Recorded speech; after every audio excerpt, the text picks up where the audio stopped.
Hello YouTube, Robin Hood Bricks here, and well, long time no see. But after a nice break with Mrs. Hood and a not so nice period of work, which was absolutely crazy, I'm back and raring to go, full of energy and creative spirit.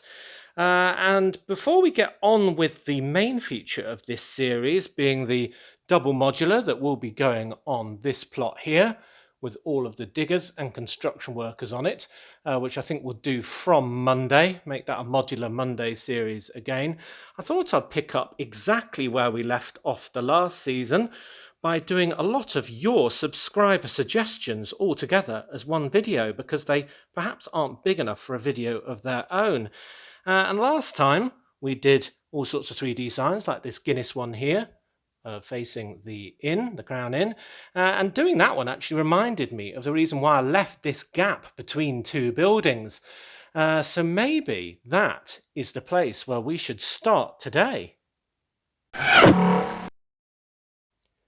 So what is that gap for? Dun dun dun! A telephone box.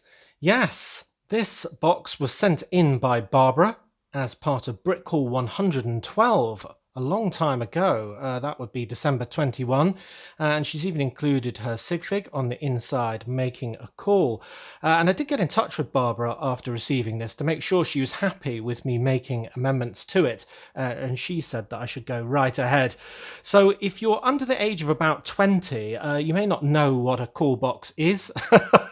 Essentially, it's a public telephone box where you could go to make a phone call to somebody because you didn't have a mobile. And if they were out, well, you just didn't get to speak to them. And that's how it used to work. I feel so old saying that. But a few still exist, especially in touristy areas like my old town, where their classic shape, red colour, and that sort of recessed telephone sign bring back massive nostalgia. So I think it will be absolutely perfect for that spot in the old town. Now, I do want to make a few changes. The first area is to the door, where we've actually got a trans black door on there rather than trans clear. Now, they don't make this three-panelled kind of door, the equivalent, in red with trans clear glass. Unfortunately, it only came with trans light blue, and I don't want to start pulling parts that are glued together apart and done in a different combination. So I'm just going to change this for a clear one. But basically, what ideally I would do is add something with that sort of panelled sort of look to it. And one idea was to sort of use one of the stickers from the Quidditch shop in 75978 Diagon Alley from the windows there. But then I remembered that they weren't actually stickers, they were printed parts, so that won't do. And then there's the more recent 76403 Ministry of Magic from 2022 this year, which has just the right piece, well, in exactly the same context, a door with some little red windows on it. So basically I've put that on my wanted list, and I can use this one in the meantime. So that is very good. Though I don't really like their phone box at all. Barbara's is much better at 6x6, having sort of squidged it into a 4x4 footprint. Their one isn't symmetrical, the sides are all messed up, and the really important part of the 3D sign is wrong. Barbara's is flat here, but the one on the official Lego set is sort of standing out, and it should be recessed. And that's a really important part of it, if you ask me. So that's where I spent a lot of my time designing the top section again to get that sign recessed. So that's going to be the second sort of area of big change that I'm going to do. And then the third one is something the Lego one did do a bit, and that's getting the roof so it kind of slopes towards all four corners rather than being this sort of arched shape it is here. So yeah, the door is easily enough fixed.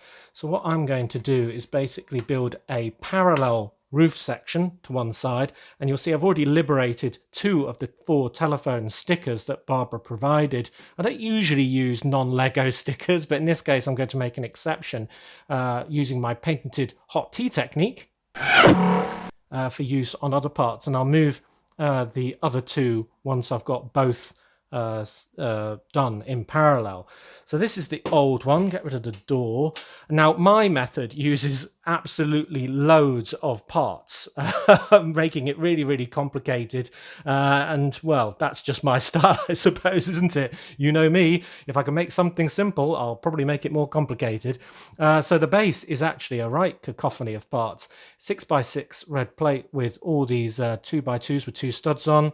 1x1 plate and brick in each corner, and that just gives us the structure we need for that top section to then fill in the middle with some just 2x4 bricks of any old shape and color, because they're going to be covered up by a sign that was very important, as I say, to make recessed. So what I've done is transferred two of those stickers onto a 1x4 tile, which I've then put on some of these bracket pieces here. So basically it can be mounted kind of in that gap, just stepped back just that fraction of a stud, and I think that makes all the difference to making this really look very special indeed. So basically I'm going to have two of those in here and one opposite, kind of clamped in place with a 4x6 plate, so you can see that looking pretty good. And then I can start my tiling of the four-cornered sort of setup using lots of little parts, and then that to the outside there and that to the outside. These curved slopes with a sort of diagonal angle are very clever, because you can have two kind of pointing at 90 degrees to each other towards a corner, making exactly the shape I need. So I'm just going to do the same thing on the other side. And there are two sides done with it sloping down to the corners. Just need a sticker in there. And then for the remaining two, well, I can do exactly the same tile, bracket setup, but this time only with one 2x2 tile to kind of clip that on to there, and do that twice as well. Brilliant. So look at that. We've achieved our slope down to the four corners. We've achieved our recessed telephone sign, which is going to look absolutely fantastic when I've moved the other two stickers as well. But there we go. There is the before and after. So I think we've still kept Barbara's sort of main design in a way, but just made it a little bit better for the old town. And I just love that recessed tiny amount. It's amazing what such a tiny difference can make, but it really echoes back to those real life ones, I think. Great, so we've done the door, we've got a new top. I just need to add basically a grey 6x6 plate on the bottom there so it can go into the pavement level. And, well, I think we're there. I'm going to take that off and put that on. And there we are. Stickers on all four sides, and it's looking rather fantastic if you ask me. Barbara can make her call in style, and I don't mind the clear door because we can see her a lot better now. So this is going to be perfect in my old town with all of its sort of cobbled streets, old lampposts, and even old style policemen running down criminals. So I'm going to put this in that spot, which I've moved slightly because of a clash on the buildings there. I'll push that down properly in a minute. And wow, that really pops for the colour and for the shape. And it's a really good slice of England there. I think that looks absolutely perfect. So that was a brilliant suggestion, Barbara. Thank you very much for that. I'm glad I finally got round to putting it in. Here is a Bedoying, just for you. So while we're up here, I thought I'd do another couple of very small changes. And one is a suggestion I've had for quite a long time, which is to put a hobo on my train. So I wanted a bearded chap who looked very much a free spirit. And this guy, Belobo from the 71735 Tournament of Elements, just seemed perfect with that feather around his neck. And I've used the white bag that was part of that series minifigure Raccoon to be his knapsack, so he can carry that over his shoulder. But usually hobos are thought about on trains, sort of hitching a free ride from city to city on their travels. Because my train is so packed and stacked, there aren't really many places he'll fit.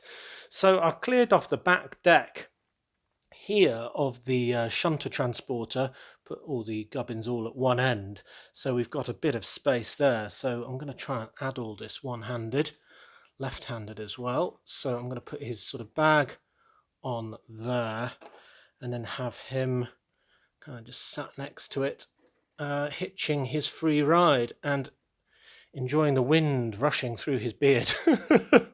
So I think that pretty much does the idea that people have suggested. It's come from a few separate people. Normally you'd think of him as being on the inside of a container wagon, kind of like that one, but that's full of gold, so it'd be a bit of a security breach if you'd managed to get that one open. But we can always move him later on. But the main thing is that he's visible and instantly recognizable as a hobo. And I think with the knapsack, that is definitely the case. So yeah, I really like that suggestion as well. So here is your collective Bedoing.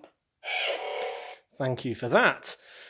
Right, another small one was just to add another red arch, which I finally got my hands on, onto this build. We had the sort of pair of arches going over the opening doorway, but then this one basically just went straight up and stopped at a right angle. So the idea was to add another one, which I've done there on the left. So that one is to do the far side, which will be a lot more complicated, I think. But I do think that is an improvement. And I've just checked to see if the train clashes on that, because it is quite close and we do have some very lumpy wagons. And it does work, though it comes an absolute hair's breadth away from the T-Rex's skeletal head there on the fossil transporter. So I don't mind the fact that it's incredibly close. In fact, I like it because it adds a bit of peril, and peril is good. So yeah, that is going to happen. I'm going to add the other one on there. So here is your Bedoing.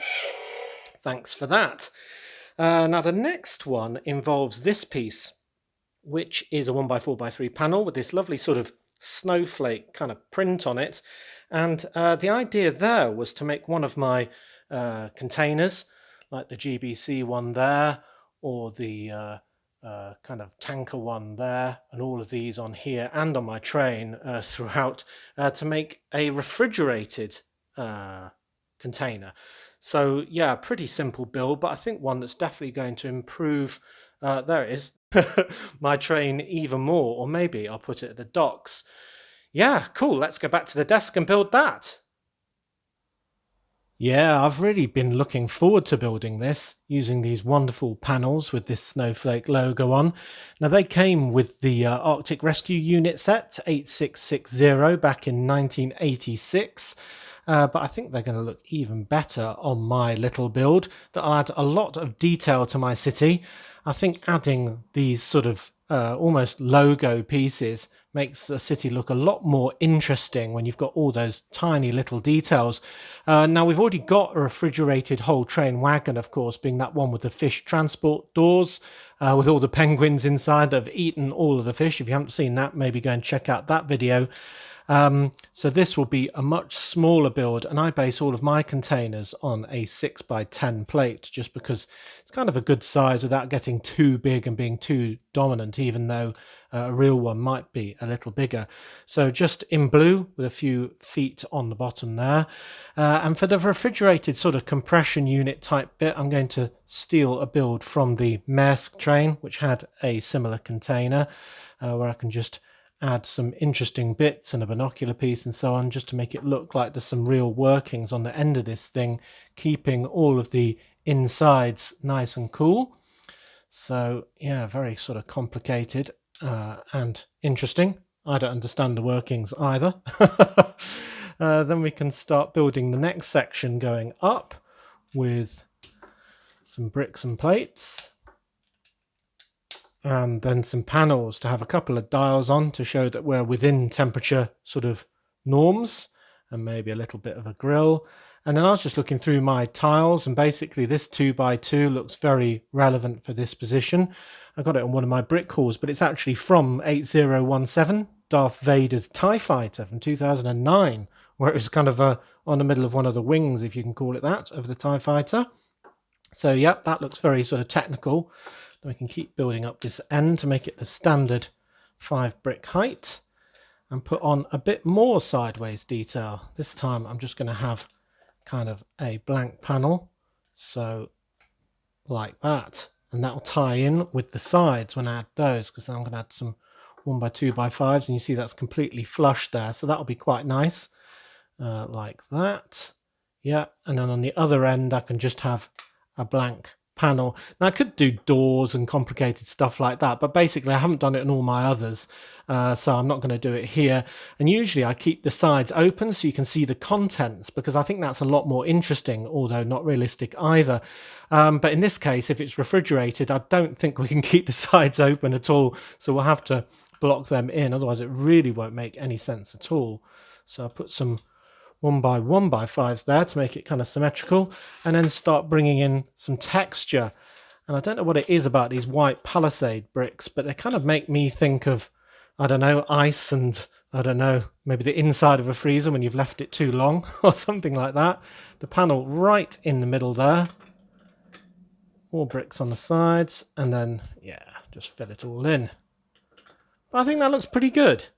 Pretty simple, but if we have that side showing, then I think it looks interesting enough. So let's bring in the next bit. Get that other panel in there. Oh yes. I really do like using old pieces in a creative and new way. It's kind of one of the best things. It's really satisfying to buy them, but then to have them kind of used successfully is a really good feeling. And then when you see them around your city, much like those fish transport doors, I just love those. It makes me smile every time I see them. And then we can just add another blue plate on for the roof. And that, hopefully, will make it look a bit more... Oh, no! Oh, no! Hopefully, it will make it look a bit more like it is cold and refrigerated. I'm sort of tempted to redo this... take now, but I may as well leave it in as a blooper, showing that real life accidents do happen on this channel too. Just trying to push together two parts of a build and ending up with lots of little parts spread all over the desk. There we go. Yes, so what I was going to say was the blue kind of ties in with the blue there and the blue there, and kind of maybe draws our eye a bit, because most of them are dark bluish grey. And this one's a little bit different, and you might think, well, why is it different? Ah, it's refrigerated. So that was the thinking there. So it's still a little plain. So one thing I thought I might do is just add a bit of advertising or branding onto this very blank 2x4 tile. And again, looking through my collection, one I had was this. Now, Alinol or All for One, is sort of an oil brand from the World Grand Prix Racing Rivalry set, 8423, which is a cars set from 2011. But I don't really mind, because it could be referring to anything really, and sometimes these containers just have random branding on for a transport agent or goodness knows what on the outside, and I just think that looks immediately a lot better. So there we go, there is my container. A refrigerated container for inclusion, probably first of all on the port, but maybe on our ever-increasing train in due course. Yeah, I really like that. Do tell me what you think. So a bedoing for everyone who suggested the use there. Now, one more thing that I've done recently, which I'm not going to show you the build of because, well, quite frankly, it was fiddly and you probably aren't that interested, but it was from another challenge sent in by Barry, aka Audiotron 1003, in Brickhall 102. So we're going back even further this time. And he sent me the cockpit piece and the kind of canvas canopy part that's unique to the set 7682, Shanghai Chase, which is an Indiana Jones Temple of Doom set from 2009. So armed with those two parts, I set about designing my own vehicle, which is, well, kind of a hybrid of all sorts of past LEGO sets. And I came up with this, which is kind of a Explorer Jeep come Humvee type vehicle. And I think it's rather fun. There is that cockpit piece at the bottom there, part number 30149. And there, of course, is the canvas part with its openable sunroof in case Short Round wants to sort of leap through it or something like that. And I've got two explorers in mine who are off on their travels, perhaps doing the Paris to Dakar rally or something like that. And it really is kind of an amalgamation of all sorts of different builds. I'm using the windscreen piece, which has got windscreen wipers and kind of dust all on it from all sorts of different Explorer and Adventurer sets, like 5948 Desert Expedition from 1998. I'm also using the kind of wheel arch design that was used on the kind of Humvee type vehicle in the set 76003, Superman, Battle for Smallville. Smallville, by the way, I mean, that's got to be the laziest name for a town ever, hasn't it? We want somewhere that's a town, but it's kind of small. What should we call it? Anyway, yes, so a combination of all sorts of things that I combined basically in LDD, lots of official vehicles, and kind of chopped and changed different bits to make this one of my very own. So yeah, I'm really happy with it. Do tell me what you think, but I don't think I'll go through the build. It's not the strongest bit because of this great big part in the middle that isn't giving it much structural support. So I've tried to clamp the two ends together with all of this underneath. But yeah, I do quite like it. It's definitely something different and another challenge done. So thanks very much again, Barry, for that. I guess I'd better give you a bedoying as well before putting both of these in my city. And if you want to do what Barry has done, give me a challenge and send me some parts to do it with, or maybe you want to send me a little build of your own like Barbara did, you can, of course, by sending them into the usual address, and I'll include them in a future Brick Haul. And I've got a great big package to include in next week's Brick Haul from somebody in the Netherlands, so I'm really looking forward to opening that as well. Right, okay, back up to Lego Room. Let's put these two in the city. Well, I've just dumped the container on the end of a pier for now. I think we can do something better with it in due course, but it looks very good there. You can immediately tell what it is, and it adds just another level of detail to my whole harbour. I suppose this is going to have to be completely reorganised if we are going to get that new lighthouse, which I figure should go right there on the end. But the reason why this is sort of cut away is just because of the way the door opens into there. So if I'm going to put it right on there, perched kind of precariously on the edge of the table, I might have to stop the door from being able to thwack into it. But anyway, that's a problem for a future video. But the container is looking good, like it. As for the vehicle, I've put that over here, and I think it looks really good. I really like, again, using those old pieces of that windscreen part, the canvas roof, and even the cockpit part. So that is really nice. And it's nice to have a mock vehicle on my street, even if it was heavily inspired by a number of official vehicles. And while I was building minifigures for my upcoming double modular, I got a few that just reminded me of a minor celebrity in the UK, and that was this chap here with his dumbbell in his hand and his rather fabulous floppy hair and beard. And I thought, he looks just like Joe Wicks. So I basically made a Lego minifigure version of Joe Wicks. If you're not from the UK, you won't know who he is, but basically in lockdown he did loads of exercise videos and is very famous for that sort of stuff on the TV and in the media in the UK. But yeah, so I've just got him on my street carrying a dumbbell, and maybe he's on his way to the recently swapped around at Sweat. But yeah, wow, what a great subscriber suggestion special. We've basically done 6 things, haven't we? We've added Joe, we've got the wonderful telephone box, we've got our new mock vehicle, we've got the hobo over here, who I think looks really great, and I love the fact that he's got a name, Belobo. That seems like a very fitting name for him to have. You'll have to tell me about him. I know he's a Ninjago character or spirit or something like that. So that was 4. 5 being the archers here, and the further away one was a lot harder to get sorted. And number 6 being, of course, our container there. So yes, lots more detail for the city. I'm really happy with it. Looking good. So as always, thank you very much for watching. It is appreciated. Do remember to like, comment and subscribe for more awesome Lego videos. And if you value this channel, there are many ways in which you can support it. Do check out the links in the description below. And next time on Robin Hood Bricks, we'll be starting our new double modular build, making a long series of videos on Mondays, modular Mondays, I suppose. And well, I guess I can finally unveil what that double modular is. I know a lot of you have been very keen to find out, and a few of you did guess it from the outline I provided. It will be, dun dun dun, a big mall. Yes, a great big shopping centre full of loads of different shops for a lot more diversity in the city, so we can complete a lot of the ideas that we've had building up and accumulating all in one space. And in that sense, it'll be very much like Assembly Square, lots and lots of businesses all crammed in together. So I'm really looking forward to showing you that.